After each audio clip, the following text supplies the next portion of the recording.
They fed her the last piece of bread, kissed her forehead, and rode away like it meant nothing.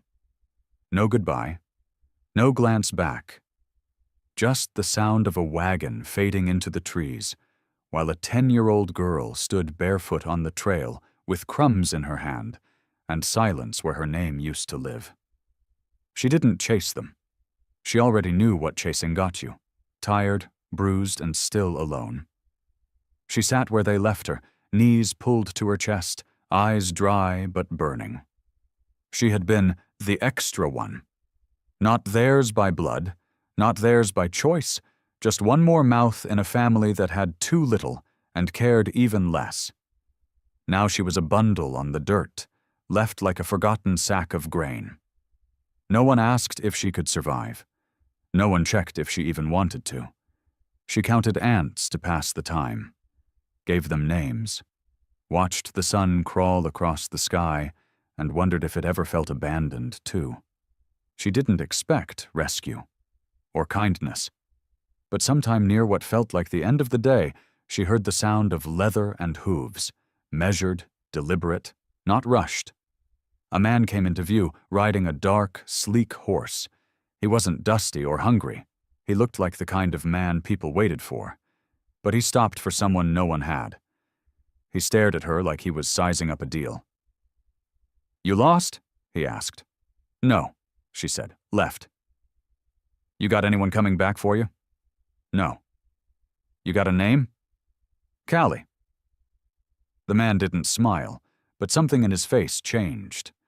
He reached into his saddlebag and handed her a wrapped biscuit and a small tin of water. She stared at him. "Why are you helping me?" "Because somebody should have helped me once," he said. He didn't ask her to follow. He just waited. And when she stood up, slow, unsure, still holding the biscuit, he turned his horse and nodded. "Let's go, Callie." She didn't ask where. She just followed the first person who ever stopped, not because she was useful, but because she shouldn't have been left. The ride was long and quiet, broken only by the sound of the horse's hooves and the way Callie's arms tightened every time they passed a shadow in the trees. She didn't speak much. She didn't ask questions. The man didn't offer explanations. But he never once looked annoyed by her silence. That was new. When they crested the last ridge, she saw it. A house, bigger than any she'd ever known. Not a shack, not a bunkhouse, a real home, white fence, barn out back, 2 porches, and no one else in sight. "You live here?" she asked, her voice low. "Yes." "Alone?" "Yes." He dismounted first, then reached up and lifted her down carefully, like he wasn't sure if she trusted the ground. She didn't. Not yet. He opened the front door without knocking. She hesitated on the threshold, waiting to be told where to sit or what not to touch. But no orders came. "Pick a room," he said simply. "They're all empty." She wandered the hallway like someone sneaking into a church. Every room had furniture, curtains, rugs that didn't feel like they'd been borrowed or patched, a kitchen with glass jars lined up in rows, a fireplace already cleaned. Upstairs, she found a bed with a quilt folded at the end and a window that faced the sunset. She sat on the edge, still holding the biscuit he'd given her hours ago. The man appeared in the doorway, a stack of folded clothes in his arms. "They're big, but clean." She nodded. "You got a last name?" he asked. "Used to." "Want mine?" She blinked. "Can I?" "It's not for sale," he said, "but it's yours if you want to wear it." "What is it?" "Dalton. I'm Cyrus Dalton." The name sat heavy in her chest, not like a chain, but like armor. He left the clothes and walked away. No promises, no conditions, just space. That night, she didn't cry. She pulled on the too big shirt, curled beneath the quilt, and listened for sounds of yelling, stomping, drunken threats. But none came. Just the soft click of a lantern going out. For the first time in her life, The dark didn't feel like punishment. It felt like rest. The next morning, Callie woke up in a bed that hadn't creaked under her weight or collapsed in the night. For a moment, she lay still, unsure if it was a dream or a trick someone was playing. But the smell of frying meat drifted upstairs, and when she padded down barefoot, there he was, Cyrus Dalton, cooking, alone. He didn't look up when she entered the kitchen. "You eat eggs?" he asked. She nodded. "You allergic to anything?" She shook her head. He slid a plate toward the second chair. "Then sit." No questions. Not where she came from. Not what happened. Not why a child her age already flinched when someone raised a voice too quick or moved too fast. He didn't ask. And that was the kindest thing he could have done. They ate in silence.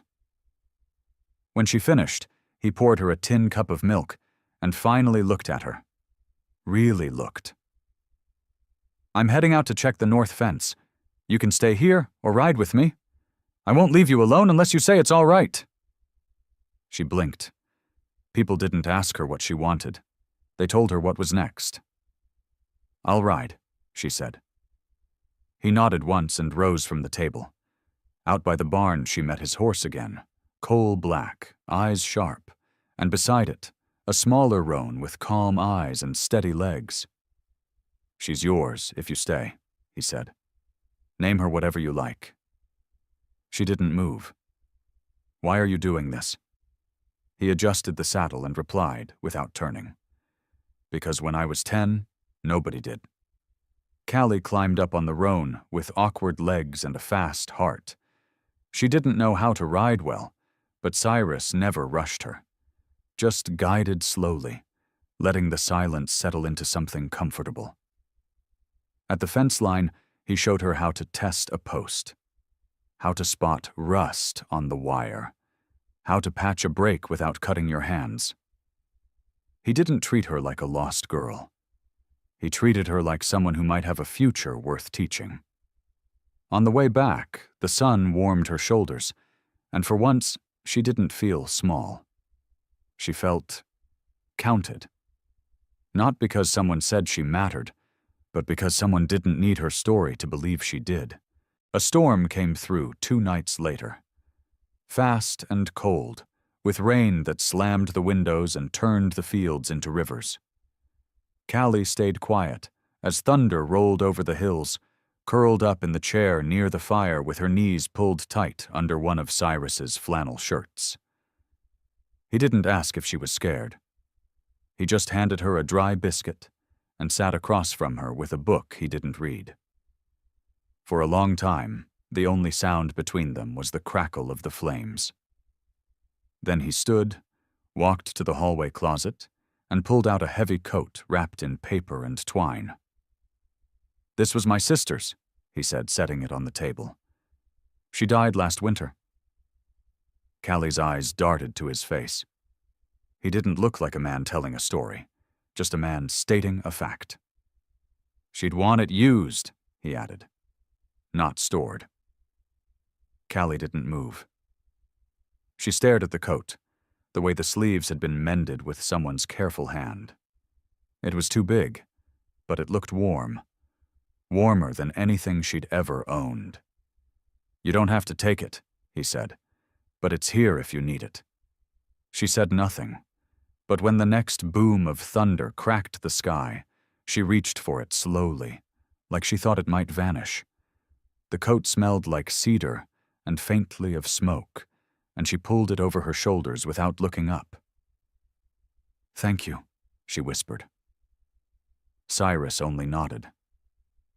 The fire burned low as the storm raged on, and Callie leaned into the fabric, wrapped in a kindness no one had ever offered without strings. The next morning, the sun returned, and the mud baked fast under its weight. Cyrus was already outside by the time she woke, feeding the animals. She walked out wearing the coat. He said nothing, but she saw the flicker of something soft behind his eyes when he looked at her. Respect, maybe. Or relief. That afternoon, she helped him mend a busted trough, and when a nail pricked her thumb, she winced but didn't cry. "You all right?" he asked. "I'm fine." And she was. Not because it didn't hurt, but because someone finally gave her space to hurt without being punished for it. Cyrus didn't take Callie into town until the end of the 3rd week. She'd been sleeping better, eating like someone who expected the next meal to come, speaking a little more each day. He hitched the wagon before dawn and told her, "We'll be back before dark, don't worry." She didn't answer, but she went back inside and changed into the cleanest clothes he'd set aside for her. The ones he didn't say were new, but she could tell. He didn't mention the bow he tied in her hair either. Just helped her climb up and handed her the reins. The ride was long, and the moment they reached the dusty stretch of Main Street, Callie felt it. Eyes. Watching from windows, from porches, from behind newspaper stands and broom handles. She wasn't used to being looked at like she was a question. She was used to being ignored. But here they stared like they wanted answers. Cyrus didn't explain who she was. He didn't announce anything. At the mercantile, he handed her a small basket and said, "Get what you want, within reason." She held it like it might bite. "You mean for me? Unless you think I wear blue ribbon soap and pickle candy?" She blinked, then snorted, an accidental laugh. It surprised them both. Inside, the shopkeeper raised an eyebrow but said nothing when Cyrus nodded at him. At the counter, he added fabric, needles, a brush, and a book about wild ponies to the pile. "For her," he said once. The shopkeeper nodded, wordless approval. Back outside, they passed 2 women whispering near the livery. One of them raised her chin. "Yours?" she asked. Callie stiffened, but Cyrus only looked the woman in the eye. "She is now." The woman blinked, turned back to her companion, and said nothing else. On the ride home, Callie held the book in her lap and stared at the ribbon tied around the bag of sweets. She didn't speak until they were nearly halfway back. "You didn't have to say that," she murmured. "Say what?"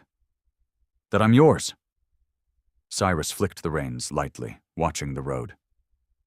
"Didn't say it for them," he replied. "Said it for you." And somewhere deep in her chest, a wall that had never truly broken finally did, quietly, all at once, without needing to be rebuilt. That night, Cyrus went to the old roll-top desk in the den and pulled out a stack of yellowed papers tied in string. Callie watched from the doorway, unsure if she should ask, but the man who never demanded answers was finally holding one of his own. "I didn't want to show you this too soon," he said, his voice low. "But you've been here long enough. I think you deserve to know where you stand." He unfolded a letter written in a neat, unfamiliar hand. "This is my sister's will," he said.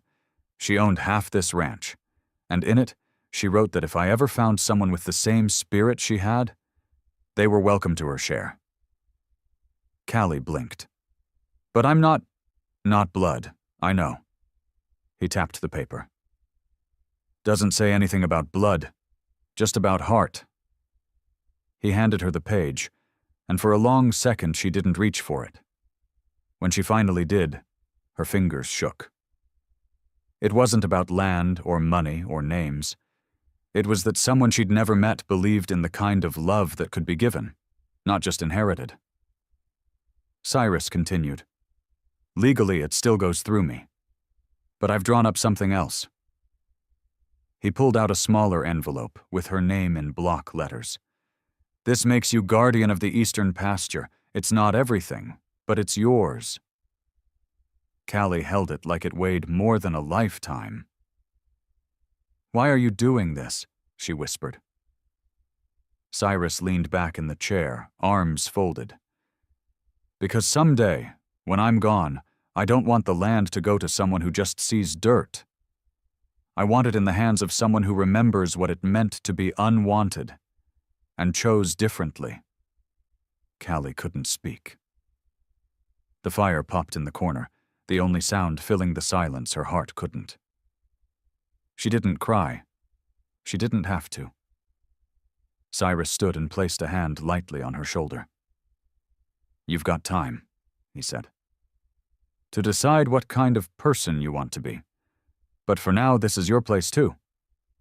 For the first time, Callie wasn't afraid of the future, because someone had already given her a piece of it and trusted her not to break it. Spring came too early that year, bringing with it more than just wildflowers and runoff. One afternoon, as Cyrus was out mending fence posts and Callie was brushing the old mare by the barn, a rider appeared on the horizon. Dusty, sun-worn, and wearing the kind of hat that meant business, not charm. He dismounted slow, like he knew he was being watched. Callie stepped back instinctively, her hand tightening on the brush. "Looking for Cyrus McAllister?" the man said. His voice was dry, like gravel over rusted metal. She didn't answer, just pointed toward the far field. By the time Cyrus returned, the man was leaning against the post rail like he'd already claimed it. "Name's Clay Barringer," he said. "I reckon you remember my father." Cyrus didn't blink. "Too well. He died. Left me this." He pulled out a deed, one that named the eastern pasture as part of the Barringer family's original holdings. "I've come to collect." Callie felt her throat close. Cyrus took the paper, read it once, then twice. "You're 20 years too late," he said. "That claim expired." "Only if it was contested. It wasn't." Clay stepped closer. "And I heard you've got some stray orphan girl sleeping in that pasture house like she owns it." Callie froze. The weight of everything, the coat, the name, the guardianship, suddenly felt like ash. But Cyrus didn't flinch. He folded the paper carefully and handed it back. "You're welcome to try and take it through the courts, but that pasture belongs to someone now, someone who earned it." "She's just a kid," Clay spat, "with no name, no blood." "She's got more backbone than any man I've seen come out of your line." The silence after was sharp as a blade. Clay stepped back, fuming, but said nothing more, just mounted his horse and turned down the trail, the wind at his back. That night, Callie sat on the porch, knees pulled up to her chest. "He's right, isn't he?" she asked. "I don't really have a claim." Cyrus stared out at the horizon. "You do now." "But the law only knows paper. I know people, and I know you." She didn't smile. Didn't thank him. She just stayed close, wrapped in her coat, as if staying meant believing. And in that moment, it did. The next time Clay Barringer came, he didn't come alone. 2 other men rode with him. Brothers or hired fists, Callie couldn't tell. Cyrus wasn't home. He'd gone to town for supplies, trusting the trail and the silence to keep things peaceful, but the rumble of hooves said otherwise. Callie saw them coming from the barn loft. She didn't panic, not anymore. She climbed down, tied her braid tight, and stepped onto the porch before they even dismounted. Clay was the first to speak. "Thought I'd come talk to the girl wearing a man's title like it fits." She didn't answer. "You got something that belongs to my family." He nodded towards the pasture behind her. "Thought I'd offer you a deal. Walk away now, and I won't make trouble." Callie looked at the land, the barn, the slope where the chickens roamed free, where Cyrus had once handed her a broken rake and said, "Start here."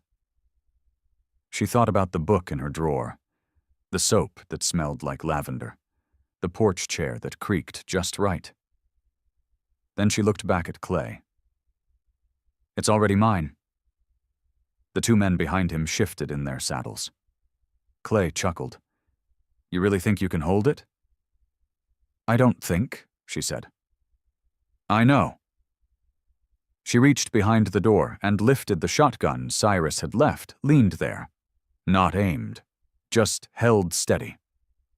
Now you can leave, or we can wait for someone who'll tell you the same thing with bigger words and legal stamps.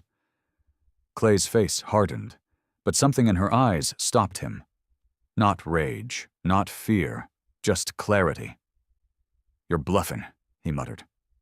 Maybe, she said. But are you ready to find out? A long pause. Then, slowly, Clay backed toward his horse.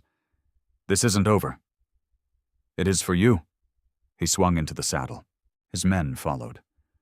No shots fired, no curses, just the sound of boots brushing stirrups and a trail fading behind them. When Cyrus returned that evening, she was still on the porch. He looked at her, then at the empty road. Something happened? She nodded. They came. I handled it. Cyrus didn't ask more, just sat beside her and said, Told you it was yours?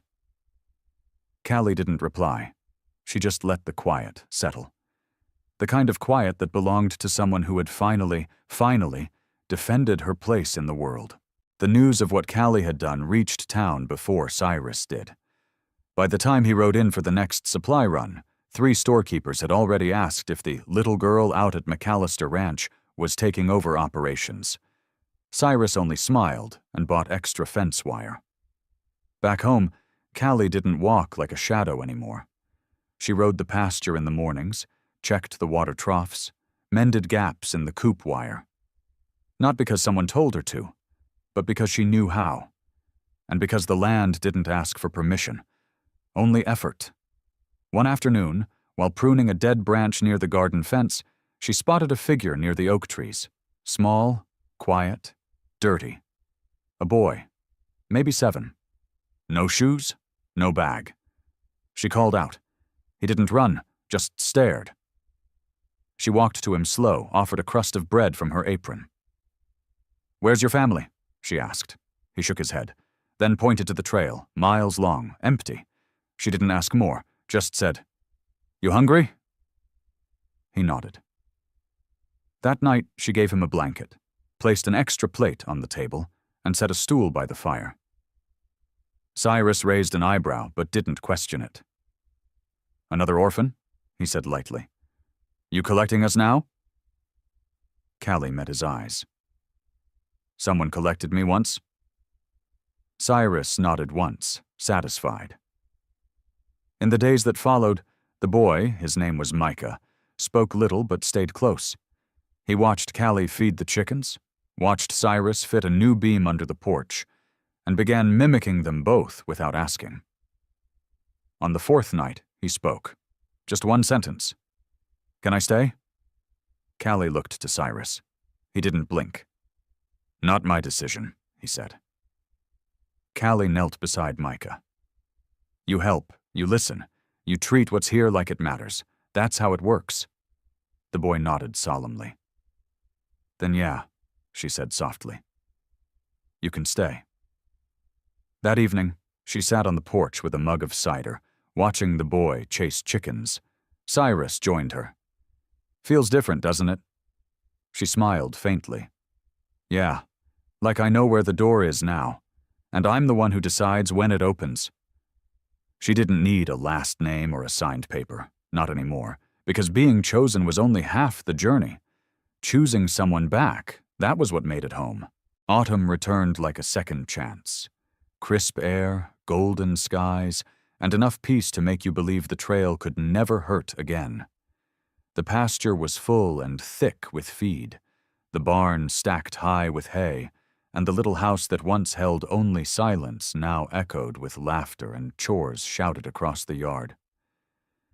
Callie had taken to waking before the sun, not because she had to, but because she wanted to be the first to light the stove, to feel the day begin in her hands.